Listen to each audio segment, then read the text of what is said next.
Most people wouldn't think twice about meeting a stranger in the middle of the day, especially when it was part of their job. There were co-workers waiting for her back at the office. The house was in a busy London neighborhood, and 25-year-old Suzy Lamplugh had handled appointments like this countless times before. But Suzy never returned from this one. Hours later, her car was found abandoned nearly a mile away. Her purse was still inside, the keys were gone, and the driver's seat had been pushed back as though someone much taller had been behind the wheel.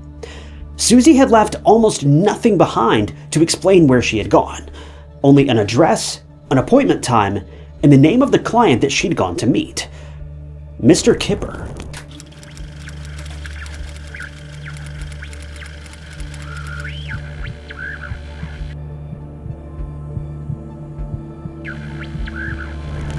Susanna Lamplugh, known to everyone simply as Suzy, was born in Cheltenham, England, and by the summer of 1986, she'd built a life of her own in West London. She lived in an apartment in Putney and worked as an estate agent at Sturgis, a small agency on Fulham Road. It was the kind of job that suited her perfectly. She was confident, outgoing, and naturally good with people, so she could walk into a room full of strangers and make herself comfortable almost instantly. Before entering real estate, she'd worked as a beautician aboard the Queen Elizabeth II cruise ship, a job that reflected her willingness to travel, meet new people, and try almost anything once. That confidence had been apparent from an early age. At school, teachers remembered her as bright, charismatic, and naturally inclined to take the lead. Friends described her as warm and sociable, the kind of person who seemed to move through life without hesitation. By the age 25, Suzy appeared to have everything going in the right direction. She had her own home, a steady career, a close circle of friends, and a family who heard from her regularly. There was nothing in her life to suggest that she was preparing to disappear. And yet on July 28th of 1986, that's exactly what happened. The morning began like any other. Suzy ate breakfast, got dressed for work, climbed into her white Ford Fiesta, and drove to the Sturgis office. For the next several hours, she answered phone calls, spoke with clients, and filled her work diary with the day's appointments. At around 12:30 that afternoon, she prepared to leave for a property viewing. The client had given his name as Mr. Kipper. According to the note that Suzy left in her diary, they were scheduled to meet at 12:45 outside of 37 Shorelds Road in Fulham. Mr. Kipper was supposedly interested in viewing that property, and there was no obvious reason for Suzy to treat the appointment as anything other than usual. She gathered what she needed, she left the office, and she drove away. Her coworkers expected her back sometime shortly after the viewing. And at first, nobody paid much attention when she ran late. Property appointments didn't always finish on schedule, and maybe the client had arrived late too. Maybe the viewing had lasted longer than expected, and maybe Suzy was just caught up in traffic on her way back. There were plenty of ordinary explanations. But then another appointment came and went, and Suzy never showed up. As the afternoon continued, the mood inside the Sturgis office began to change. Suzy was dependable. She didn't simply abandon appointments or disappear in the middle of a workday without calling anyone. By 5:30 that evening, nearly 5 hours had passed since she left to meet Mr. Kipper, and there was still no sign of her. Her manager eventually contacted Suzy's mother, Diana, hoping that she might know where her daughter had gone, but Diana hadn't heard from her either. That was when the concern became something far more serious. Suzy hadn't returned to work. She'd missed every appointment that followed. She'd not gone home. She hadn't contacted her family.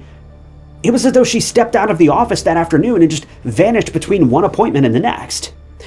Later that evening, the police were called, and 25-year-old Suzy Lamplugh was officially reported missing. But investigators knew exactly where they needed to begin. At that empty house in Fulham, where Suzy had gone to meet a man calling himself Mr. Kipper.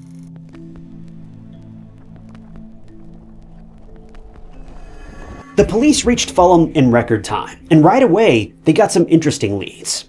First of all, Suzy's car was found. It was parked about a mile away from the property that she was supposed to show to the client. But when the officers checked inside, there was nothing that could lead to any answers about her. It only led to more questions. Because, the car was found unlocked. The keys were gone. Her personal belongings like her purse and other stuff were still in the car, and as is always a telltale sign in situations like this, the driver's seat was pulled much further back than Suzy would have originally had it. Suzy was a fairly small woman, but the seat was far enough back for a very tall woman or man to have been driving. Also, why was the car found a mile away from the property and not on the property? It just didn't make sense to the police, or anyone for that matter. The next best thing that the police could do was talk to the neighbors and the people who saw her at the time of the viewing. And luckily, a number of witnesses came forward, and they claimed to have seen her with a man. According to these witnesses, at around 12:50 p.m., she was seen with a, quote, immaculately dressed man at the front of the house, and the two of them went inside. Now, some claim that the man was holding a ribbon-adorned champagne bottle, while others state that he had this private schoolboy vibe to him. But either way, he seemed to be in his 20s or 30s and had dark, swept-back hair. Basically, he was polished to the nines, and he may have had a champagne bottle with him, he may have not. The details are kind of all over the place. But some witnesses claim to have seen Suzy with this man, who's presumed to have been Mr. Kipper, and they got into a car together between 2 and 2:30 p.m. The witnesses believed that the two were bickering while getting into the car, and then another witness claimed to have seen the couple driving down Shorrold's Road erratically, and a man and a woman were seen arguing in the car. The man bore the same resemblance to Mr. Kipper, and the woman looked like Suzy. Now, some say it was a black BMW, some don't remember, so we don't know for sure what kind of car the two got in. But regardless, these witnesses were called in to help the police make a composite sketch of the man, and once that was done, that sketch was made public. It had now been a few days, and there was no sign of Suzy, and everyone was getting more and more panicked for her. She hadn't reached out to anyone during this time. She hadn't come to work or gone home. She was just gone, with no explanation. The police launched a massive search in the area where she was last seen. There were many volunteers, search dogs, and parties who searched far and wide for any clue on Suzy and where she could be. But in the end, it led to no promising leads. The police were highly suspicious of this mystery client, Mr. Kipper. But aside from a few vague descriptions of his looks and a composite sketch, it was going to be an uphill task to find this guy. But rather obviously, he was believed to be the last person who interacted with and saw Suzy in the flesh, so he was naturally number one on the police's radar. The case was treated as a possible abduction right from the get-go, and Suzy's family was hoping and praying for her safe return. But Suzy would never come back. No clues were found, and over the course of days, weeks, and then months, the investigation just hit wall after wall, with no answers as to where she would have gone. Pretty soon, investigators and Suzy's family were terrified that the case had gone cold, and it did. But it wouldn't stay that way for long.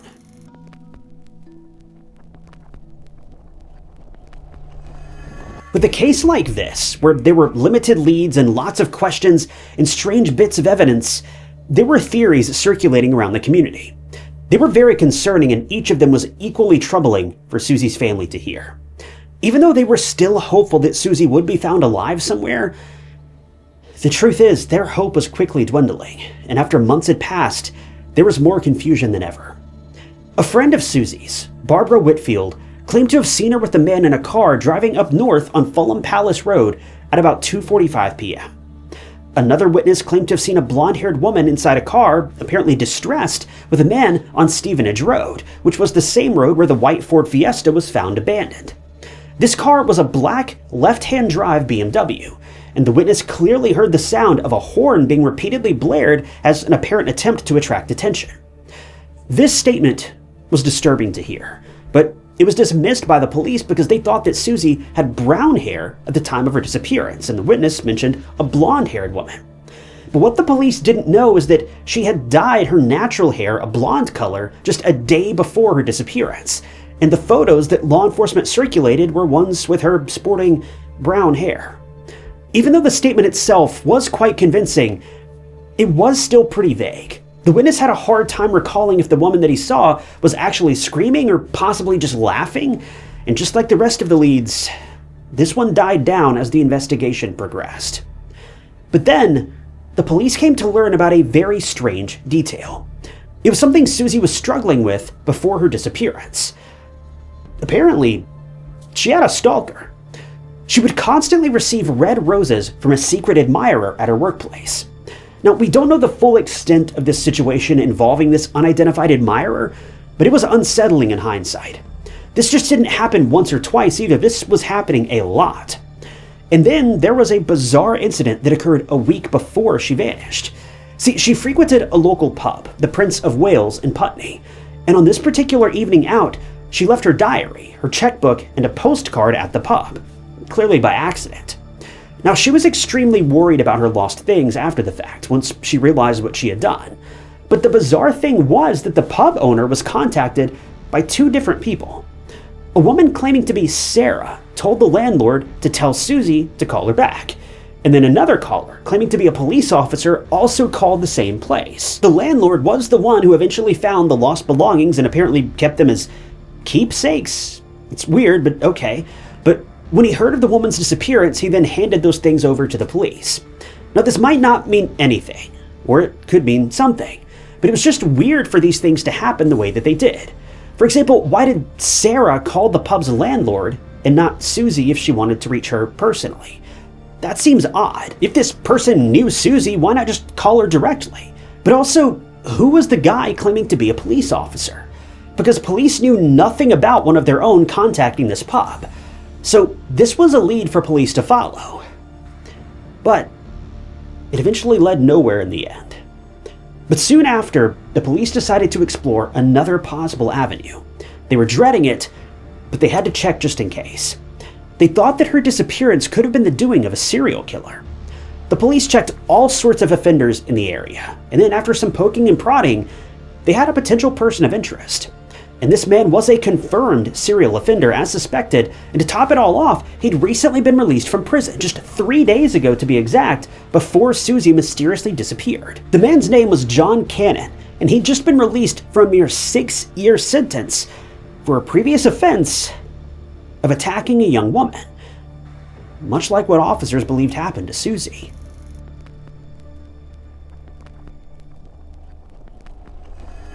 So John Cannon came from a middle-class family, but his family managed to send him to a private school when he was just 4, although it wasn't for too long. See, John claimed that he was a victim of inappropriate misconduct by a teacher, and it took a toll on his mental health, and a downhill journey started from that point on. He was removed from school later on, which led him to temporarily join the Merchant Navy at the age of 17, and he ended up working as a salesman for his dad's company. But his criminal streak started when he was just 14 in 1968. And then he ping-ponged between committing crimes, being in prison for said crimes, having affairs, relationships with women, and then repeating all his offenses over and over. His MO was typically to approach a woman under different aliases, pretending to be either a successful businessman or a real estate agent. Now, he was very charming and eloquent when he wanted to be. He would show up to meet these women dressed to the nines, often with a bottle of champagne, which sounds pretty familiar. He would also shower these women with gifts, with flowers, with attention, all in a bid to get what he wanted. But if they rejected him, well, that's when the tables would turn. He would then intimidate them, harass them, and just make their lives difficult, all because they didn't feel the same way as him. Long story short, this guy was trouble through and through. Considered a high-risk offender, he even earned a nickname during his countless prison sentences, and that nickname was Mr. Kipper. What are the odds? And on top of that, John, or Mr. Kipper, had multiple friends who mentioned he was interested in buying a house in Fulham, the same area where Suzy went missing. Now, we don't know for sure if he was truly interested in the specific property that Suzy was showing or not, but the similarities are striking. But also, remember the pub, Prince of Wales in Putney, the same place where Suzy lost her belongings? Well, John also visited that same bar all the time. And on top of this, the police sketch of the person last seen with her highly resembled none other than John. And if all this wasn't creepy and coincidental enough, a man matching John's appearance was seen peering into the Sturgis office, that same office that Suzy worked at. There were just too many coincidences and circumstances that overlapped with John and Suzy. And now, she disappeared and left so many questions for everyone. But there was one huge obstacle. There was no physical evidence against John to pin him for the disappearance. Sure, he was a suspicious guy, and by no means was he a model citizen, but there was just no physical evidence, like DNA or anything incriminating, that pointed towards him being the one behind her disappearance. Everything so far was circumstantial, and this was why he was never formally charged with her disappearance, even though everyone was highly suspicious of him.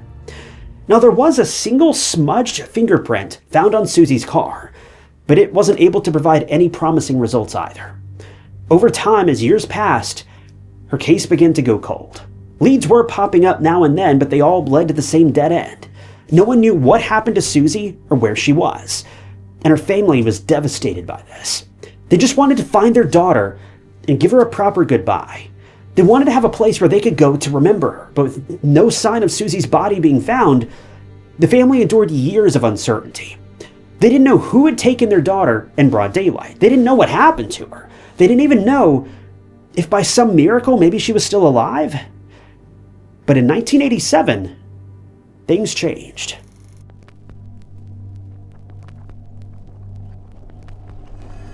John Cannon's name was in the media again a year after Suzy's disappearance and presumed homicide.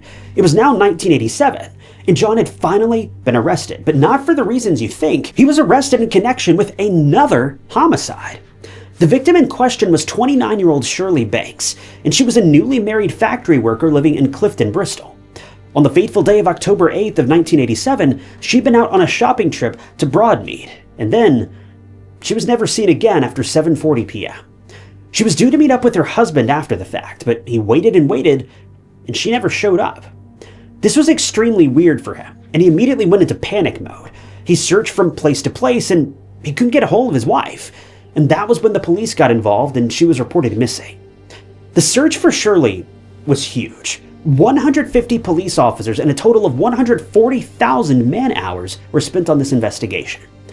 Officers were already on edge with the whole still unsolved Suzy Lamplugh case, and now another woman had gone missing under mysterious circumstances.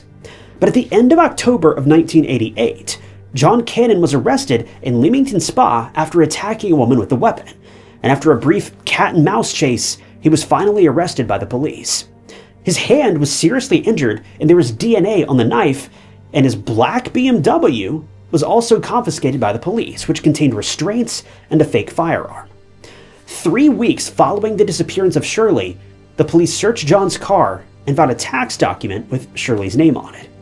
Her car, an orange Mini Clubman, was also found in a locked-up garage that belonged to John, and he also had no alibi for the night of her disappearance. He also borrowed a vacuum cleaner from a neighbor to clean his car on the afternoon of October 9th, a day after Shirley was last seen. Another elderly witness also came forward to the police and stated that while she was stuck in traffic near John's home by the woods, she heard a woman screaming, as well as seeing smoke billowing in the distance. And all of this was far too much for investigators to ignore.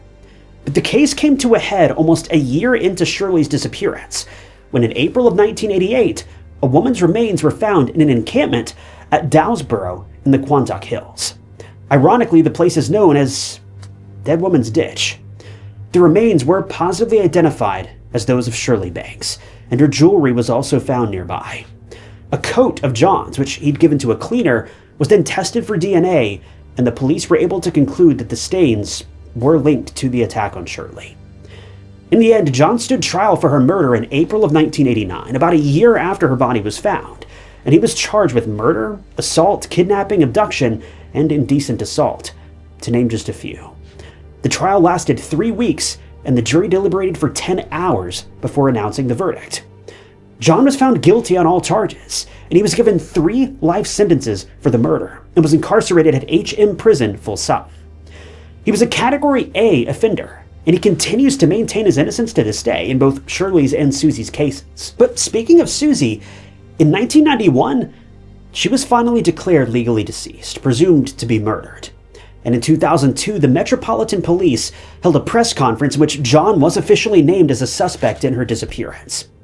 His parole hearing was held in October of 2023, in which he was obviously denied release, considering he was a Category A offender. A year or so later, in November of 24, John passed away in his prison cell at the age of 70 due to natural causes. But up to his last moment, he refused to admit to Suzy's disappearance. Her parents, Diana and Paul, also passed away in 2011 and 2018, and they left this world without ever finding answers to what happened to their daughter all those years back. But I'm sure where they may be now, those answers have been revealed to them. Now, Suzy's case is still technically unsolved, even after 40 years have passed, but considering all the evidence, I think we can all make an assumption about who likely did this. The evidence is clear. In the wake of this tragedy that completely changed the trajectory of their lives, Paul and Diana dedicated themselves to building the Suzy Lamplugh Trust, a charitable organization that helps to promote personal safety through programs and various training for people to be aware of their surroundings and protect themselves in times of need. The trust also runs the UK's National Stalking Helpline. This trust was a way for them to remember and honor Suzy and provide protection to anyone and everyone who may need it, something Suzy was unable to get at the time of her disappearance. The main goal is just to prevent situations of violence, aggression, and abuse through proper education, through counseling, through training, and it hopes to make the UK a safer place. Suzy's case was a public and media sensation during the time that it occurred. It aired on Crime Watch Daily. Many documentaries were made on the case, and even a book was written on the case by journalist Andrew Stephen in 1988, although it was met with controversy later on. The bottom line is, this case is one of the most baffling unsolved cases to have taken place in the history of the UK. To this day, Suzy's body still has not been found, even though countless searches, leads, and tips led the police to various areas, digging up the ground, but they came back with nothing. This case is as disheartening as it is mysterious, but I think we can all make a logical assumption about what happened here and who did it. But I just hope for the sake of everyone connected to this case, that one day the full truth will be revealed, even if the culprit is revealed to have already passed away just a few years ago.